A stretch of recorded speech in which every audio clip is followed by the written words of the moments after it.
வணக்கம் ஃப்ரெண்ட்ஸ், நல்லா இருக்கீங்களா? இன்றைக்கி நம்ம சசி கிச்சன் அண்ட் கார்டனில் இந்த ரெயின் லில்லி பிளான்ட்டை பற்றி ஃபுல்லாக பார்க்க போகிறோம். இது ரொம்பவே ஈஸியாக மெயின்டைன் பண்ணக்கூடிய ஒரு பிளான்ட்டு. அதோட ரொம்ப அழகான கலர்ஸில் நல்ல பூக்களை கொடுக்கக்கூடிய ஒரு நல்ல ஒரு செடி. இப்போ நிறைய இதில் ஹைப்ரிட் வெரைட்டிஸ் வந்துருச்சு, நிறைய கலர்லேயும் வந்துருச்சு. இதை ஒரு இடத்துல நல்லா பஞ்சாக ஒரு இடத்துல வச்சோம் அப்படின்னா ரொம்ப அழகாக கூட்டமாக பூக்கள் பார்க்கும்போது அவ்வளோ அழகாக இருக்குங்க.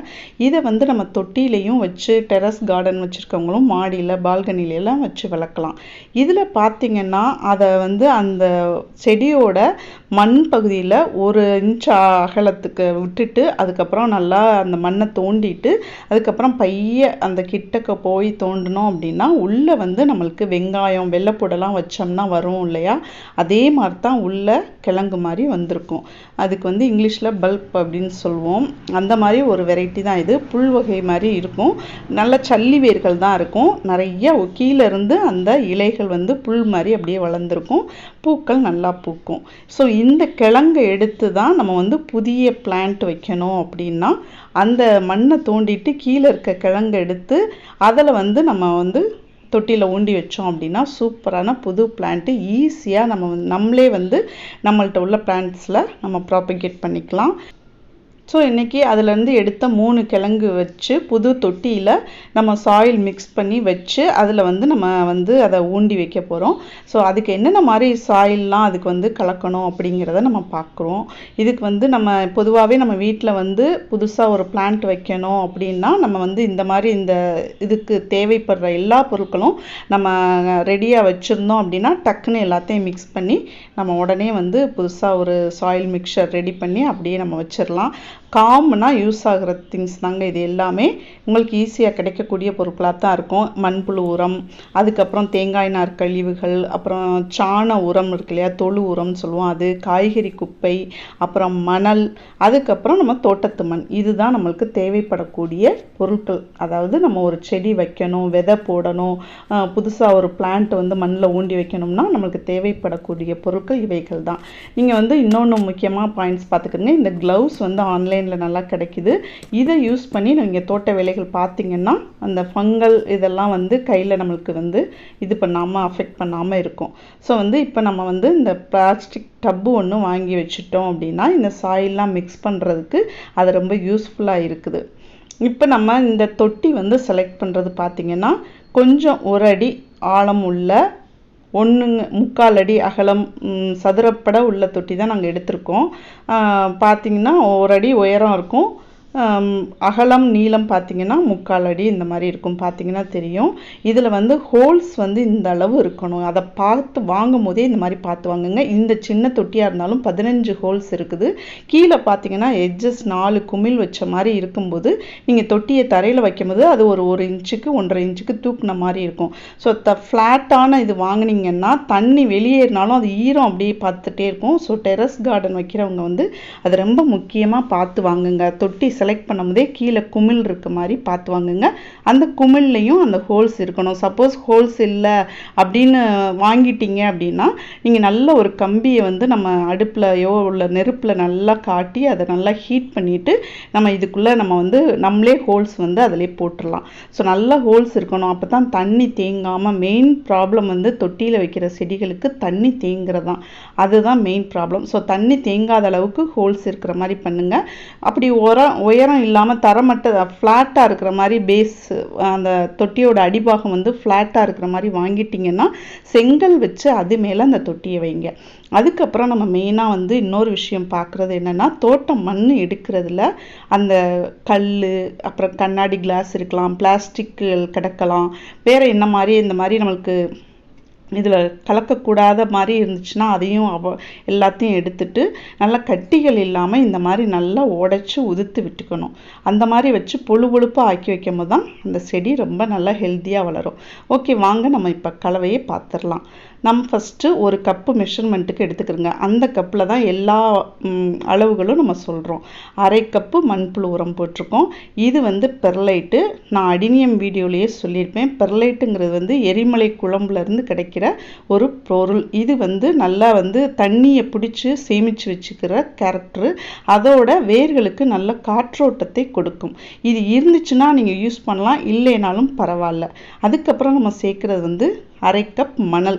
மணல் சேர்க்கும் போது பார்த்தீங்கன்னா நல்ல பொழு பொழுப்பாக இருக்கும். இது ஒரு புல் வகையை சார்ந்த மாதிரி இருக்குதுன்னு சொன்னேன் இல்லையா, வேர்கள்லாம் நல்லா விட்டு பரவி வளர்றதுக்கு வந்து ரொம்ப ஹார்டாக இல்லாமல் லூஸாக இருக்கணும் சாயில். அதுக்கப்புறம் தொழு உரம், சாண உரத்தை நல்லா மக்க வச்சு எடுத்த தொழு உரம் 1 கப்பு சேர்த்துருக்கோம். இது எல்லாமே வந்து நம்மளுக்கு லோக்கல்லே கிடைக்கும். இந்த பெர்லைட் மட்டும் ஆன்லைனில் கிடைக்குது. உங்களுக்கால முடிஞ்சால் நீங்கள் வாங்கி அதையும் மிக்ஸ் பண்ணிக்கலாம். அதுக்கப்புறம் நம்ம தோட்டம் மண் 3 கப் சேர்த்துருக்கோம். இதுதான் இந்த சாயில் மிக்சர். இது மேலே வந்து இது வேர்ட்ஸில் வருது, அதையும் நீங்கள் செக் பண்ணிக்கிறங்க. பெர்லைட் போடும்போது வந்து பார்த்திங்கன்னா வேர்களுக்கு அந்த மண்ணுக்குள்ளே காற்றோட்டமும் கிடைக்கும்.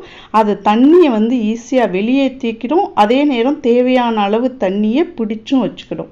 ஸோ இவ்வளோதான். மணல் கண்டிப்பாக போடுங்க. ஏன்னா வந்து இந்த ரெயின் லில்லிக்கு வந்து நல்ல பொழுவொழுப்பான உதிரியான சாயில், கெட்டியாகவே ஆகக்கூடாது, அந்த மாதிரி பொழுவொழுப்பாக இருக்கணும். அதுக்காக நம்ம மணல் சேர்த்தோம் அப்படின்னா அந்த சாயில் நல்ல பொழுவொழுப்பு கொடுக்கும்.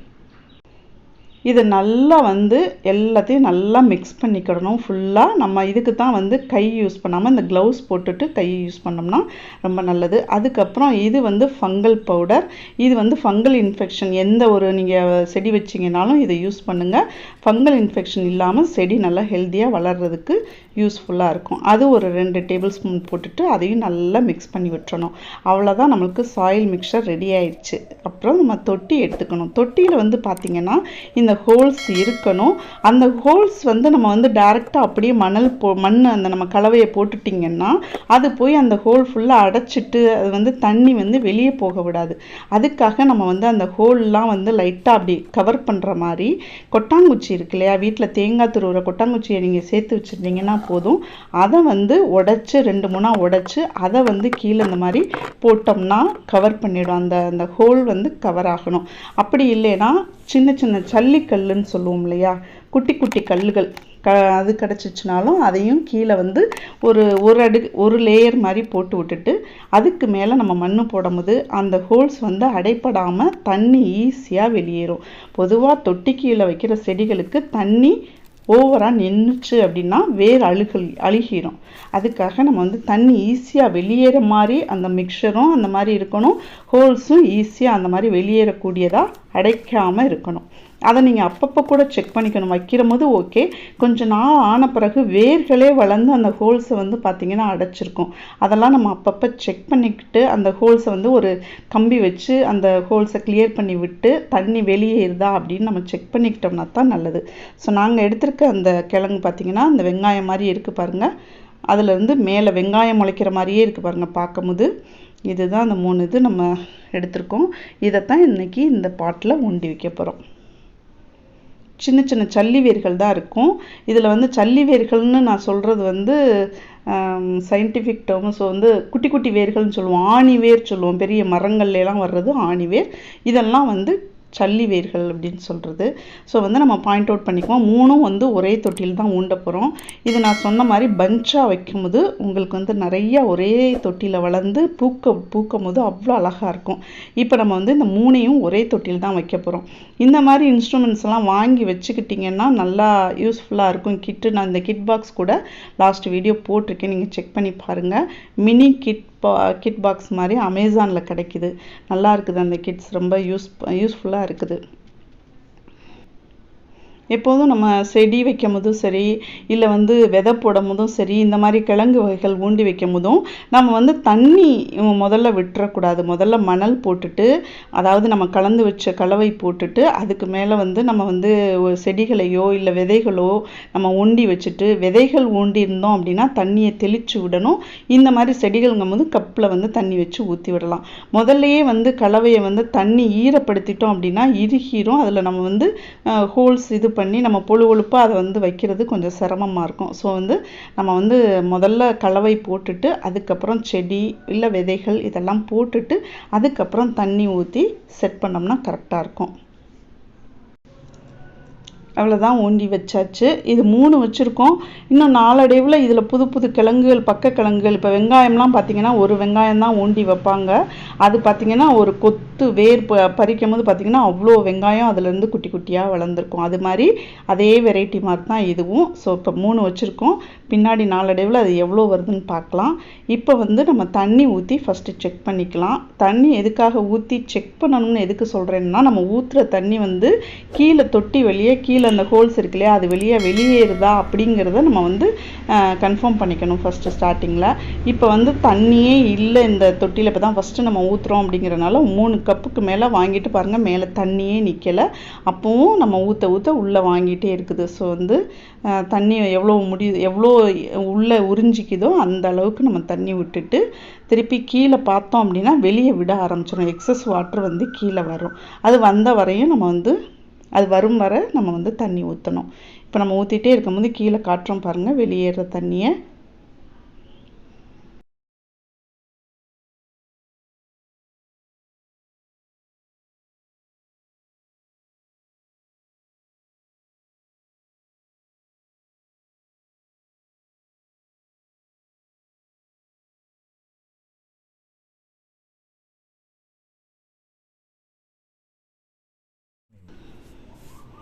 இப்போ பார்த்தீங்கன்னா 3 கப்பு 4 கப்பு தண்ணி ஊற்றின பிறகு தான் பார்த்தீங்கன்னா தண்ணி வெளியே வருது பாருங்கள். இது வந்து ஃபஸ்ட்டு டைம்ங்கிறனால இப்படி. அடுத்தடுத்த நாள் பார்த்தீங்கன்னா நம்மளுக்கு வந்து 1 கப் வாட்டரே இதுக்கு ஓகேயாக இருக்கும். இதை வந்து நம்ம வந்து பெரிய அளவில் நம்ம வந்து சன்லைட்டு அந்த மாதிரிலாம் இது பண்ணி வைக்க வேணாம். நார்மலாக நாங்கள் மாடியில் தான் வச்சுருந்தோம். இது 18th ஜூலை அன்னைக்கு 18ஆம் தேதி ஜூலை மாதம் 2021 இந்த வருஷம் தான் வச்சோம். இது பார்த்திங்கன்னா 7 செப்டம்பர் 2021. கிட்டத்தட்ட ஜூலைனா ஆகஸ்ட் செப்டம்பர் 2 மந்த்ஸுக்குள்ளே வந்து 1.5 மாதம்தான் அதுக்குள்ளே பூத்துருச்சு. இடையில வந்து செடி எடுத்தோம். பட் வந்து அந்த வீடியோ வந்து டெலீட் ஆயிடுச்சு ஏதோ இதுவாகி, அதனால உங்களுக்கு அதை போட முடியல. இது 3 செடியுமே வளர்ந்துட்டு இப்போ பூ வந்துருச்சு பாருங்கள். 3 செடியுமே நல்லா க்ரோத் வந்துருச்சு, சக்ஸஸ்ஃபுல்லாக வந்துருச்சு. நல்லா நிறையா அந்த இலைகள் விட்டு வளர்ந்துருக்கு பாருங்கள். இதுக்கு வேறு எதுவுமே நம்ம வந்து வைக்கணும்னு அவசியம் இல்லை. வெயில் வந்து இவ்வளோ வெயில் படணும், இவ்வளோ மழை வேணும், இவ்வளோ தண்ணி ஊற்றணும் அப்படின்லாம் இல்லை. நார்மலாக நீங்கள் வந்து ஒரு டேபிள் ரோஸு நார்மலாக வீட்டில் நம்ம செடி வைப்போம் இல்லையா, அந்த மாதிரி நீங்கள் வச்சாலே போதும். நார்மலாக வச்சோம்னாலே பார்த்தீங்கன்னா அவ்வளோ க்ரோத் அழகாக சூப்பராக இருக்குது பார்க்கும்போதே. எப்போதுமே ஒரு செடி வச்சோம்னா அதில் ஒரு இலை விட்டு ஒரு பூ பூக்கும் போதே அவ்வளோ சந்தோஷமாக இருக்குது. இந்த செடியெலாம் வச்சோம் பார்த்திங்கன்னா மனசுக்கு ஃபுல் சாட்டிஸ்ஃபேக்ஷன் கிடைக்கும். எப்படின்னா நல்ல க்ரோத் வந்துடும், நல்ல பூ பூக்கும். இன்னொன்று இதுக்கு வந்து ரெயின் லில்லி அப்படின்ட்டு பேர். ரெயின் லில்லி பூ. ஏன் அப்படி இந்த பேர் வந்துச்சு அப்படின்னா, மழை பெய்கிற காலத்தில் இது வந்து அவ்வளோ அருமையாக இன்டியூஸ் ஆகும். அந்த பூக்கள் வந்து இன்டியூஸ் பண்ணி பூக்கிறது வந்து ரொம்ப நல்லா இருக்கும். மழை பெஞ்சிச்சுனாலே பூக்கும். நம்ம டெய்லி தண்ணி ஊற்றுறோம், அப்படி இருந்தாலும் அந்த அந்த காலம் மழை பருவம் அப்படிங்கிற மழைக்காலம் அப்படி சொல்லுவோம்ல, அந்த மாதிரி மழை பெய்கிற சமயத்தில் பார்த்திங்கன்னா அவ்வளோ பூக்கள் பூக்கும். மற்ற நாட்கள் வந்து செடி நல்லா வளர்ந்துட்டுருக்கும், எப்போயாவது பூக்கும். பட் மழை பெஞ்சிச்சுன்னா டக்குன்னு பார்த்திங்கன்னா 2-3 நாளே பூ வந்துடும். அதுக்காகத்தான் இதுக்கு வந்து ரெயின் லில்லி அப்படின்னு வச்சுருக்காங்க. அது லில்லியோட பெட்டல்ஸ் மாதிரி அல்லிப்பூ மாதிரி இப்படி இருக்கிறனால அப்படி இந்த லில்லி அப்படின்னு பேர் வச்சுருக்காங்கன்னு நினைக்கிறேன். எங்கள் வீட்டில் வந்து இப்போதைக்கு ஒயிட் கலர் தான் இருக்குது. பட் இன்னும் வந்து வேறு கலர்ஸ் வாங்கி வைக்கலாம் அப்படின்னு எனக்கு ஒரு ஆசை வந்திருக்கு. ஏன்னா இதுக்கு வந்து மெயின்டெனன்ஸ் ஒன்றுமே இல்லைங்க. இதுக்கு வந்து பூச்சிக்கொல்லி அப்புறம் வந்து நோய் தாக்குதல் அப்படிங்கிறதெல்லாம் பார்த்திங்கன்னா எதுவுமே கிடையாது. இதுவரையும் நாங்கள் வந்து இதுக்கு பூச்சிக்கொல்லியோ இல்லை நோய் தாக்குதலுக்கான வேறு எதுவுமோ எந்த ஒரு உரமும் போட்டதில்லை, பூச்சிக்கொல்லி மருந்தும் நம்ம கொடுத்ததில்லை. ஜஸ்ட்டு வந்து நம்ம வைக்கும் போது இந்த மிக்சர் போட்டு வைக்கிறோம். அதுக்கப்புறம் நமக்கு தேவைப்பட்டால் 2 months ஒன்ஸு நம்ம வந்து மண்புழு உரமோ இல்லை இந்த காய்கறி குப்பை கழிவுகளை சேர்த்து வச்சு அந்த மட்கின உரம், அப்படி இல்லைன்னா சாண உரம் கொடுத்தோம்னா போதும். இங்கே பாருங்கள், ஒரு வாரத்துக்கு முன்னாடி மழை பெஞ்சிச்சு. 5-6 பூ ஒரு கொத்துலேருந்து அப்படியே வந்திருக்கு பாருங்கள்.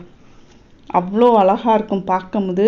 இது வந்து ஒரு சந்தோஷத்தோட சிம்பலாகவும் ஒரு புதிய ஒரு ஆரம்பத்தோட சிம்பலாகவும் இதை பார்க்கும்போது அவ்வளோ சந்தோஷமாக இருக்குங்க.